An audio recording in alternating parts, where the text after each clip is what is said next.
Hello, and welcome back to Swahili 21st Century. I am Dr. Chopin, your host and teacher.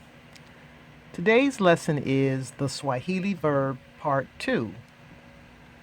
But before we get started, let's look at the answers to the independent practice sentences from last lesson. I'll read the English and the Swahili. I am reading an email. Nina soma barua pepe. I am not reading an email.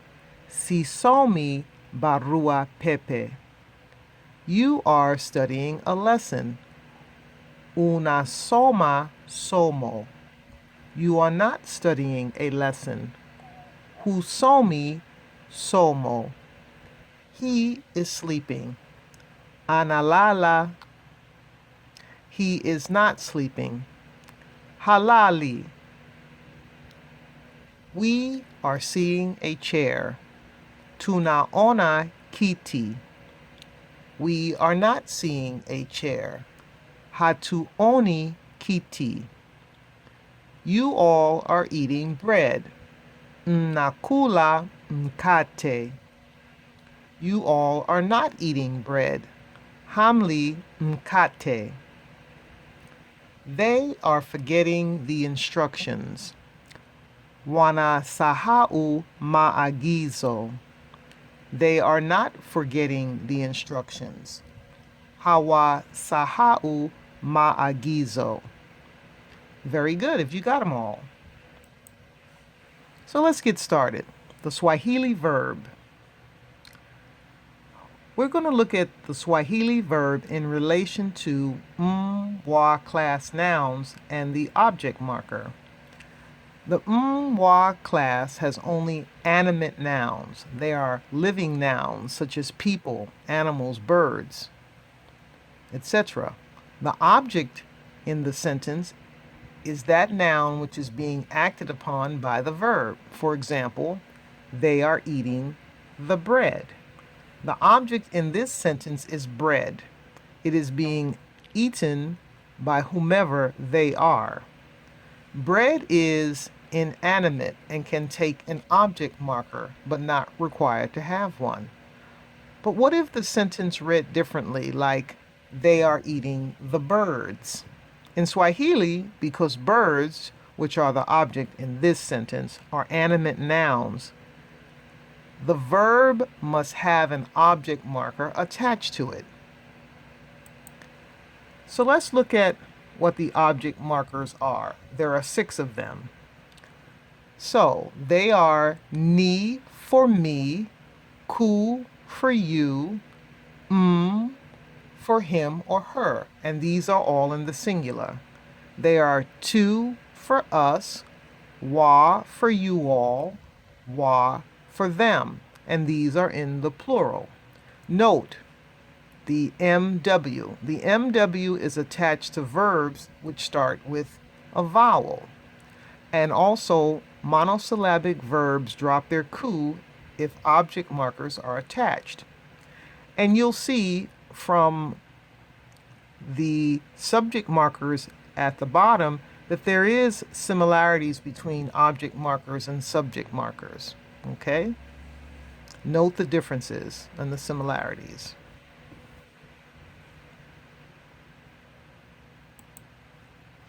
So we want to use an object marker in a sentence. We have an illustration there on the screen. It is SM plus TM plus OM plus verb and then the object. So let's see what this is about. Let's look back at that sentence. They are eating the birds.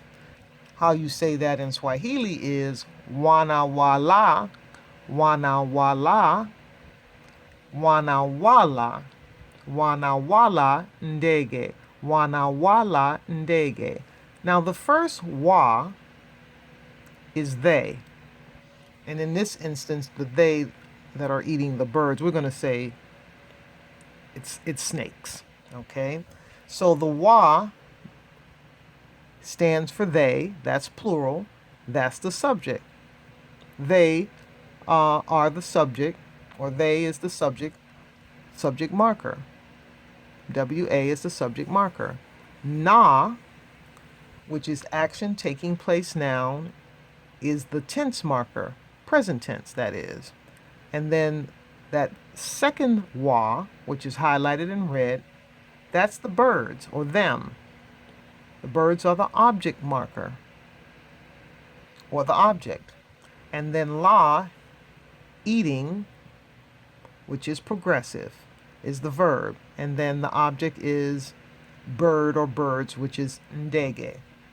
Now, if you wanted to say they are eating them, you just remove the ndege and you'll have that sentence, they are eating them. But to say they are eating the birds is wanawala ndege. Wanawala ndege. So let's do some practice sentences using object markers. We have 6 verbs on the screen. Sikia, which is hear. Lisha, feed. Ua, kill. Piga, hit or beat.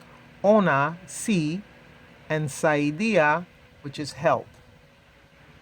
So, I am hearing the man. You'll note that each one of the sentences, the last word ends with a animate being.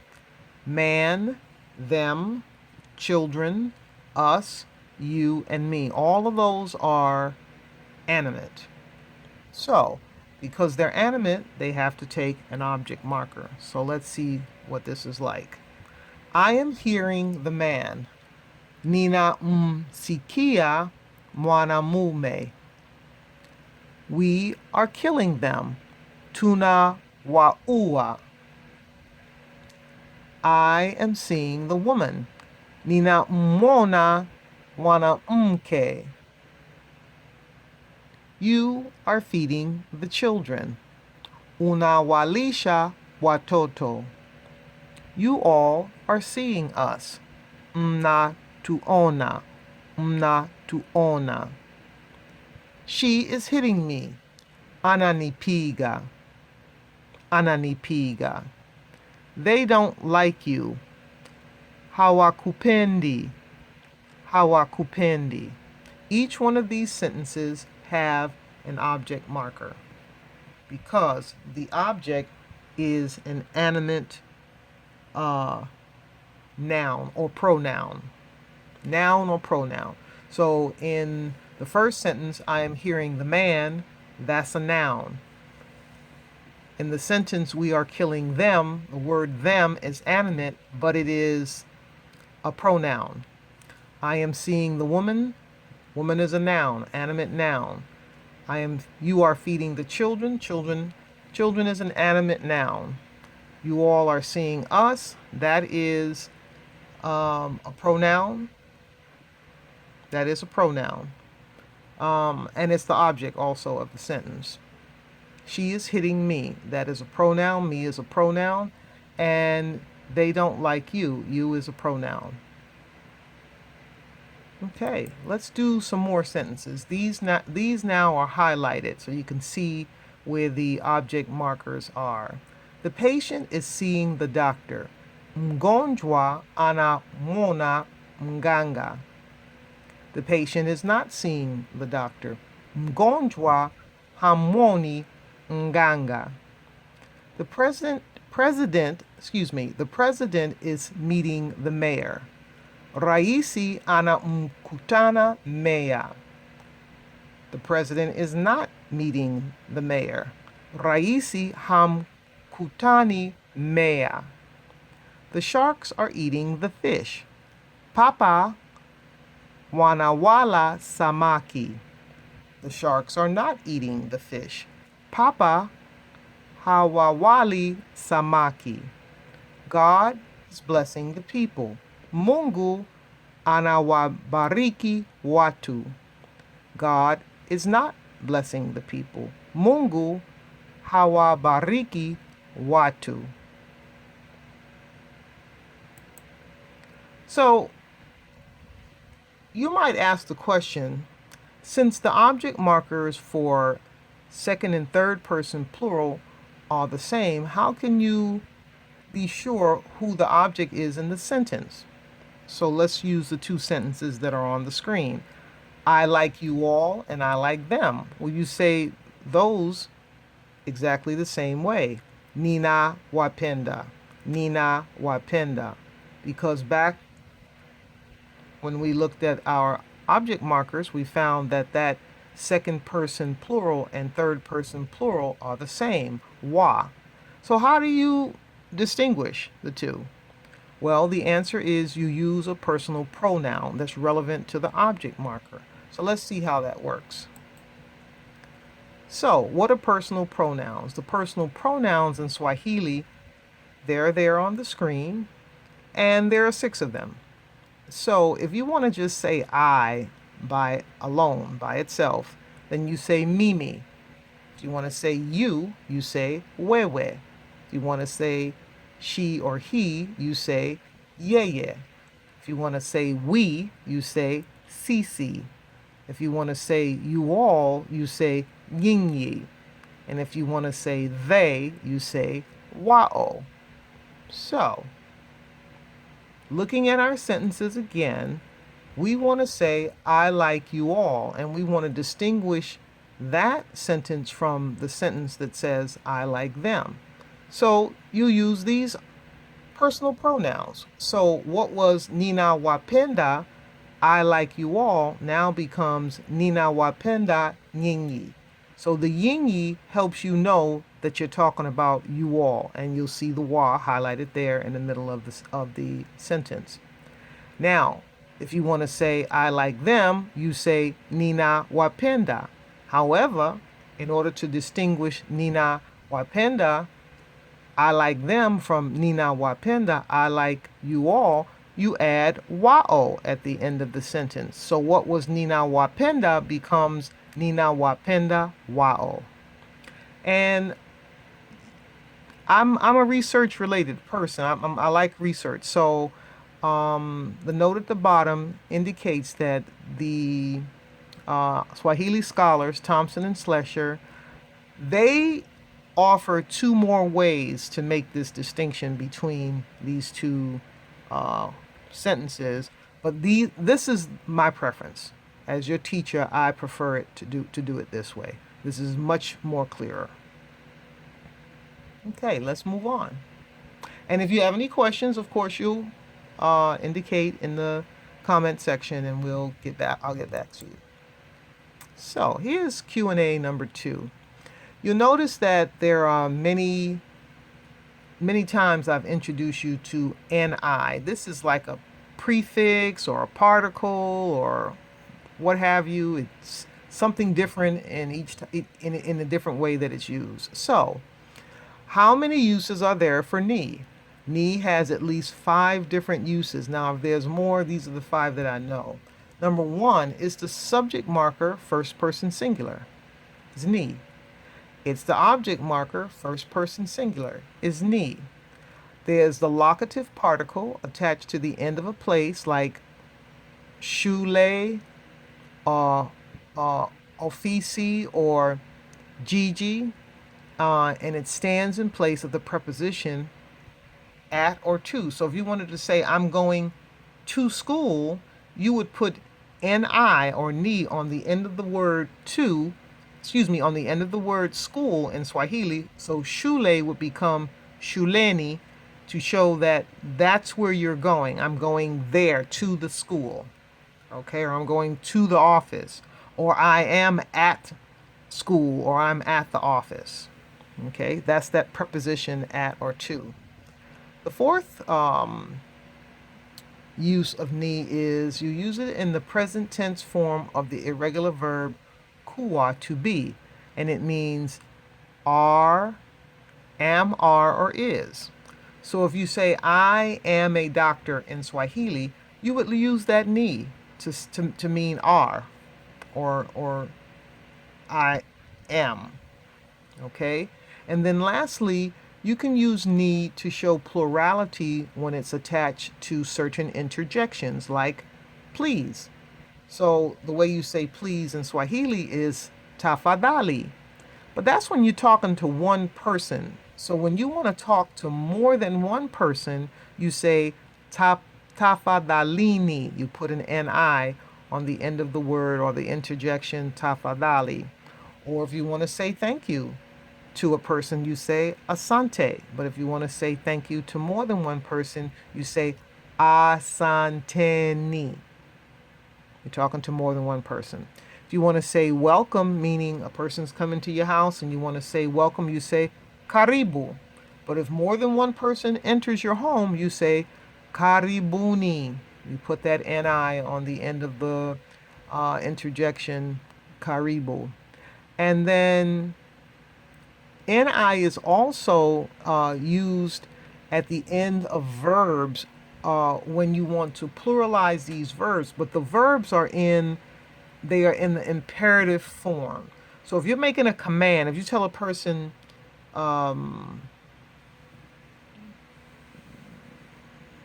something like be quiet or sit down or whatever, or pray. I'm going to use pray because this would be a good example of using the ni. So if you say to the people, pray, pray, this is a command, then the verb for pray is sali, S-A-L-I. But if you want to turn it into a command and you are talking to more than one person, then you would say salini, salini, pray. Okay? Now that's because sali ends with an I, and verbs that end in vowels such as E, I, O, and U, you can just attach the ni. But if you have that verb that ends in the A, then you have to remove the A and put eni instead of ni. So just wanted to make that point to you. All right. So we're going to do some independent practice sentences. I'm going to read them to you, and then you're going to do them on your own. So here we have, mother is feeding the baby. Now, the baby, I'm using the word malaika. Baby is mtoto mchanga. That's one of the ways that it's said, but I like malaika.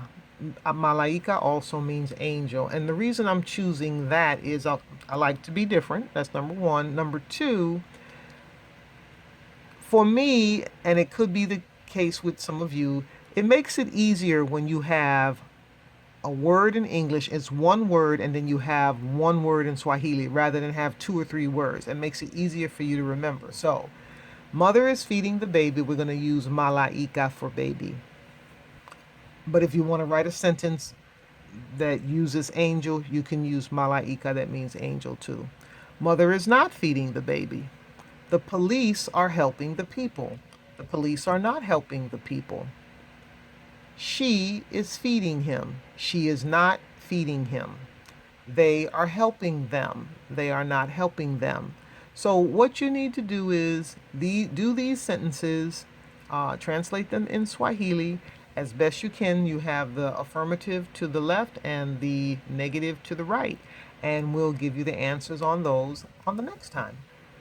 So with that, that's the end of our lesson for today. We want to thank all of you for watching this video, and if you like it, please indicate so and subscribe to the channel. If you have any questions, please use the comment section below and I'll answer them as soon as possible. Up next is the Swahili verb part 3. We're going to be looking at kuwa, the verb kuwa, which means to be, and the verb kuwana, which means to have. That's what we're going to look at on the next lesson. And we want you to remember that these lessons come to you from the Center for Education and Black History, Theater, and Research. And follow us on Facebook. And so, to end this whole thing, we're going to end it like they do in East Africa by saying, Tutaonana, Baadaya.